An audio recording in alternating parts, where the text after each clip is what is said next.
Prodi Ilmu Komputer. Di video kali ini saya akan membahas tentang kenapa industri semikonduktor di Indonesia belum maju.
Assalamualaikum warahmatullahi wabarakatuh. Di video kali ini saya akan membahas salah satu industri yang sebenarnya sangat penting di dunia modern, tapi masih jarang dibahas oleh banyak orang, yaitu industri semikonduktor. Mungkin sebagian orang berpikir kalau semikonduktor itu sesuatu yang rumit dan hanya dipahami oleh ilmuwan atau orang teknik. Padahal sebenarnya teknologi ini ada di sekitar kita setiap hari. Coba bayangkan kehidupan kita tanpa HP, laptop, internet, mobil modern, atau bahkan media sosial. Hampir semua teknologi yang kita gunakan sekarang bergantung pada chip semikonduktor. Bahkan teknologi AI yang sekarang sedang booming juga membutuhkan chip dengan kemampuan sangat tinggi. Karena itu, banyak negara berlomba-lomba membangun industri semikonduktor mereka sendiri, karena industri ini dianggap sebagai salah satu kunci kekuatan ekonomi dan teknologi masa depan. Nah, di video ini saya akan membahas apa itu semikonduktor, bagaimana perkembangan industri semikonduktor di Asia Tenggara, kenapa beberapa negara ASEAN bisa maju, lalu kenapa Indonesia masih tertinggal. Dan terakhir saya juga akan membahas solusi serta pendapat saya tentang bagaimana Indonesia bisa berkembang di bidang ini ke depannya. Jadi langsung saja kita masuk ke pembahasannya.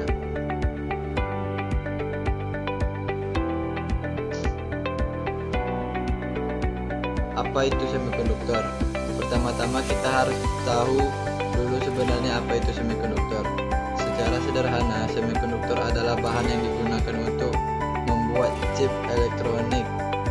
Chip ini ukurannya memang kecil, tapi perannya sangat besar karena chip bisa dibilang adalah otak dari perangkat elektronik modern. Kalau tidak ada chip, HP tidak bisa menyala, laptop tidak bisa digunakan, internet modern tidak berjalan, bahkan mobil sekarang juga tidak akan secanggih saat ini. Di dalam suatu smartphone saja bisa terdapat miliaran transistor kecil yang bekerja mengatur berbagai proses elektronik. Nah, transistor ini dibuat menggunakan material semikonduktor seperti silikon. Makanya kadang kita sering mendengar istilah silicon chip. Perusahaan besar dunia seperti Intel, NVIDIA, TSMC, Samsung Electronics menjadi sangat besar karena mereka menguasai teknologi chip. Sekarang chip bukan cuma digunakan untuk komputer saja, tapi juga untuk kendaraan listrik, AI, robot, satelit, alat kesehatan, bahkan industri militer. Karena itu, banyak negara menganggap semikonduktor sebagai industri strategis. Perkembangan industri semikonduktor di Asia Tenggara. Di Singapura, kalau membahas negara ASEAN yang paling maju di bidang teknologi semikonduktor, salah satunya tentu adalah Singapura. Walaupun wilayahnya kecil dan tidak punya sumber daya alam banyak sebanyak Indonesia, Singapura berhasil menjadi pusat teknologi dan keuangan Asia.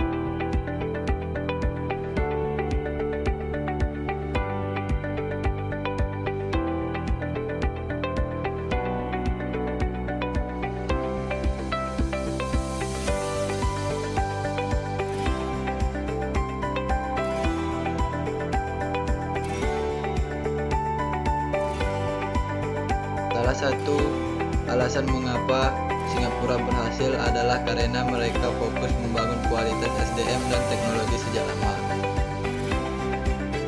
Pemerintahan Singapura sadar bahwa mereka tidak punya banyak sumber daya alam. Jadi mereka memilih fokus pada pendidikan, teknologi, riset, dan industri bernilai tinggi. Sekarang banyak perusahaan teknologi dunia membuka fasilitas di Singapura seperti Micron Technology, Global Foundries. Singapura punya infrastruktur bagus, internet cepat, listrik stabil, regulasi jelas, dan lingkungan bisnis yang nyaman untuk investor. Hal-hal seperti ini membuat perusahaan teknologi merasa aman berinvestasi di sana. Negara berikutnya adalah Malaysia. Mungkin banyak orang di Indonesia tidak sadar kalau Malaysia sebenarnya cukup kuat di industri semikonduktor. Malaysia sudah mengembangkan industri ini sejak tahun 1970-an. Mereka memang belum terkenal dalam membuat chip paling canggih seperti Taiwan, tapi mereka sangat kuat di bagian assembly, packaging, dan testing chip.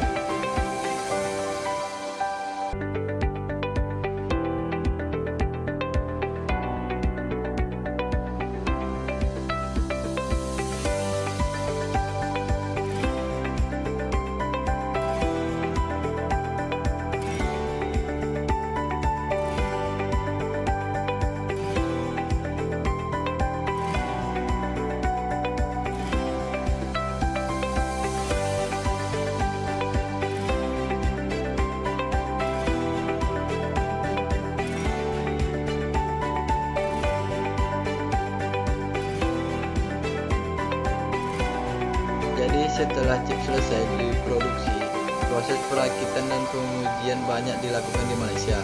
Walaupun terdengar sederhana, tahap ini sangat penting dalam rantaian industri semikonduktor global. Malaysia bisa berkembang karena pemerintahan mereka cukup konsisten memberi insentif, pajak, kawasan industri, dan pelatihan tenaga kerja.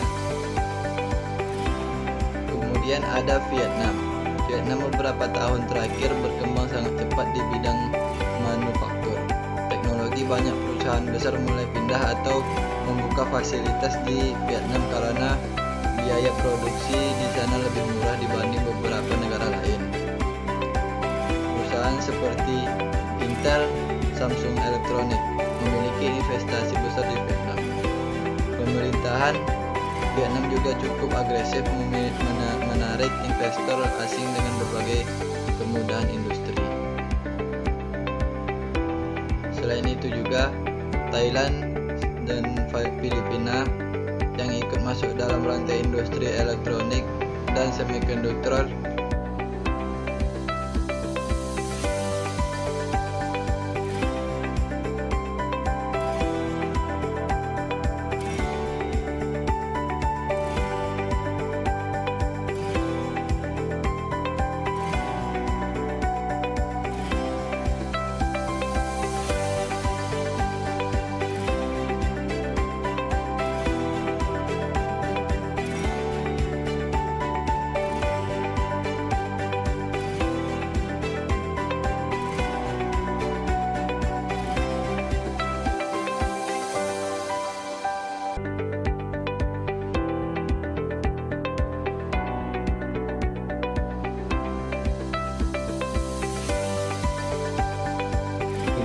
Walaupun mungkin belum sebesar Singapura atau Malaysia, mereka tetap punya kontribusi penting.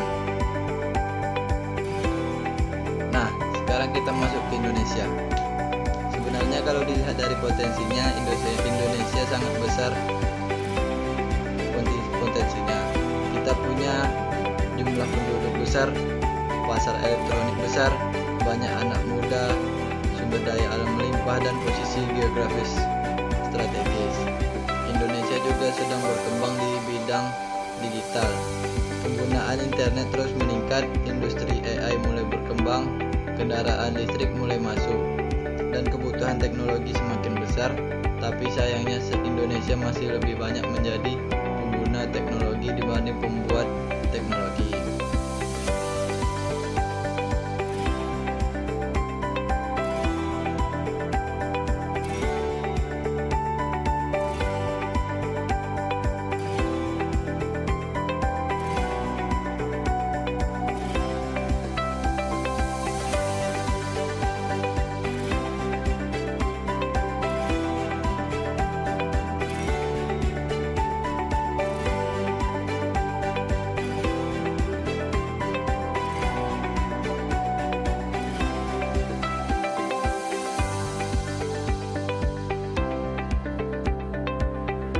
Kita masih sangat bergantung pada impor chip dari luar. Bahkan banyak perangkat elektronik yang dipakai di Indonesia komponennya dibuat dari negara lain.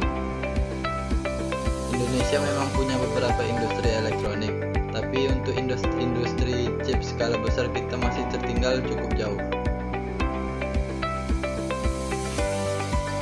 Dan kenapa industri semikonduktor di Indonesia belum berkembang? Satu, investasi sangat mahal.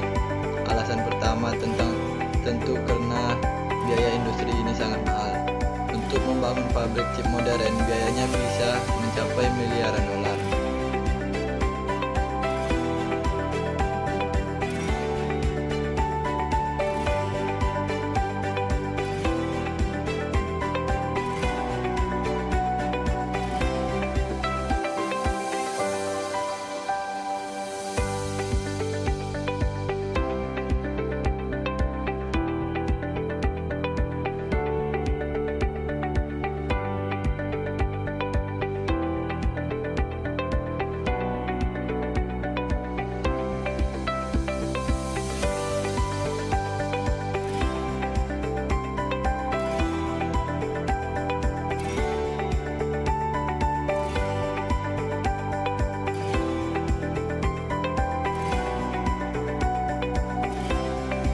Selain mahal, teknologinya juga sangat rumit. Karena itu tidak semua negara mampu langsung masuk ke industri ini. 2. Kurangnya SDM berkualitas.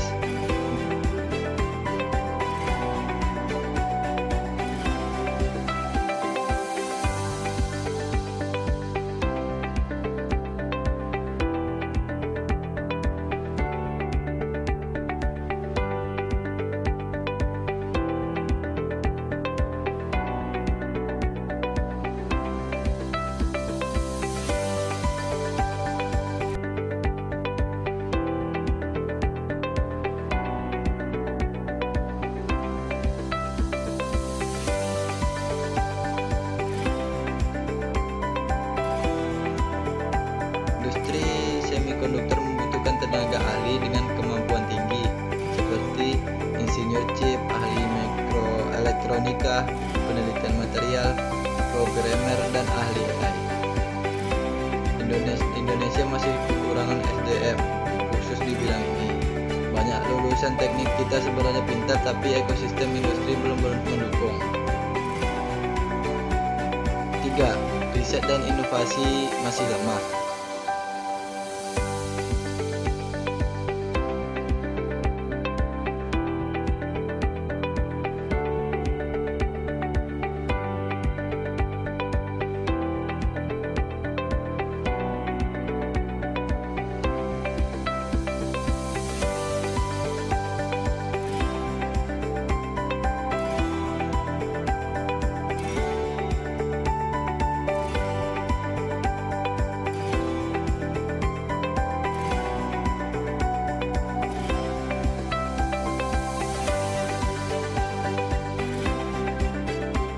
Negara yang maju di teknologi biasanya punya budaya riset yang kuat.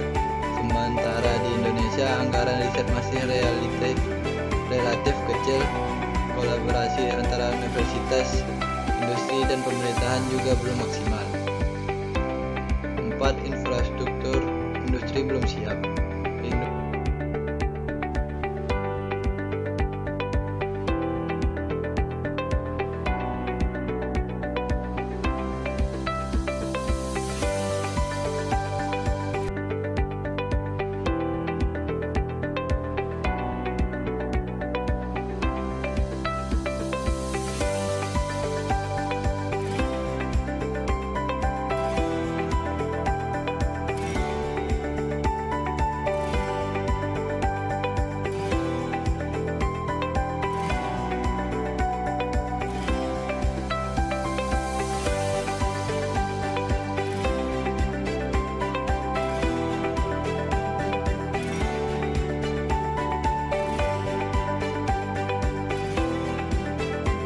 Membutuhkan listrik sangat stabil, internet cepat, air ultra bersih, dan fasilitas industri modern. Kalau listrik sering mati atau infrastruktur belum stabil, perusahaan besar tentu akan berpikir ulang untuk investasi. 5. Indonesia terlalu fokus jadi pasar.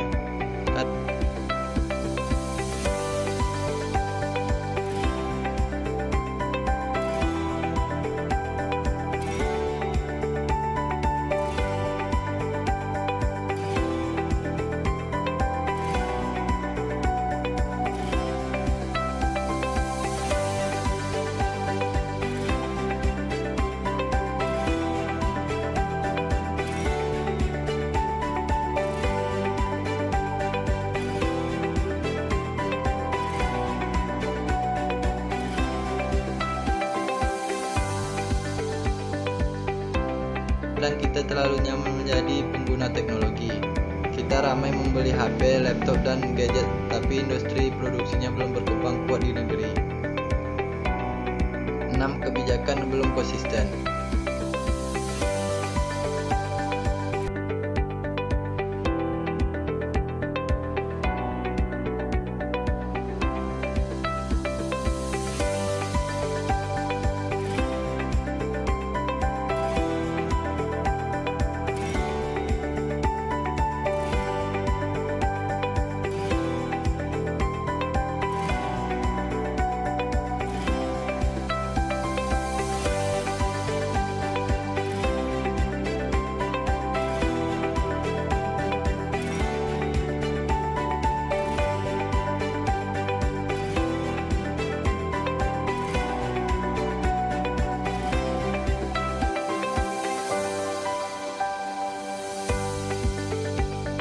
Industri teknologi tinggi membutuhkan visi jangka panjang.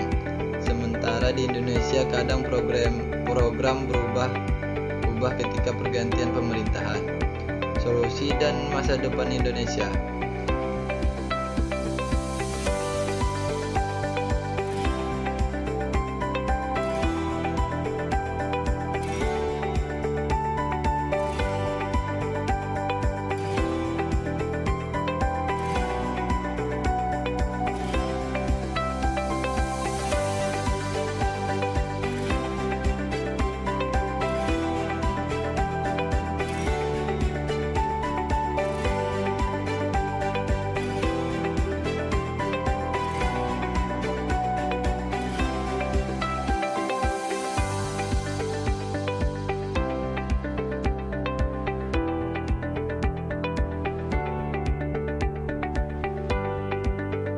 saya Indonesia sebenarnya masih punya peluang besar, tapi kita harus realistis dan bertahap.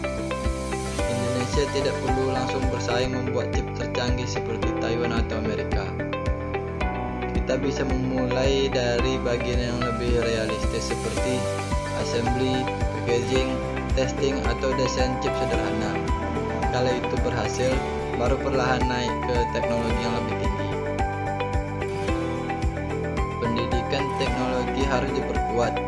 Pendidikan juga sangat penting. Indonesia harus memperkuat teknik elektro, mikroelektronika, AI, robotika, dan sains komputer.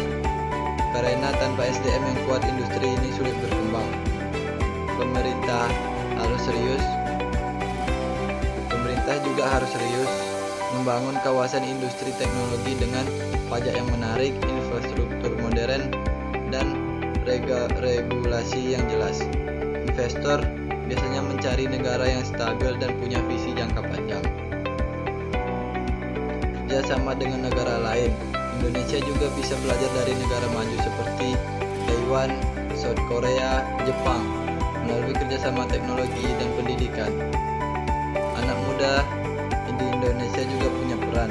Menurut saya, generasi muda Indonesia juga punya peran penting karena perkembangan teknologi masa depan akan sangat bergantung pada kreativitas dan kemampuan anak muda. Jadi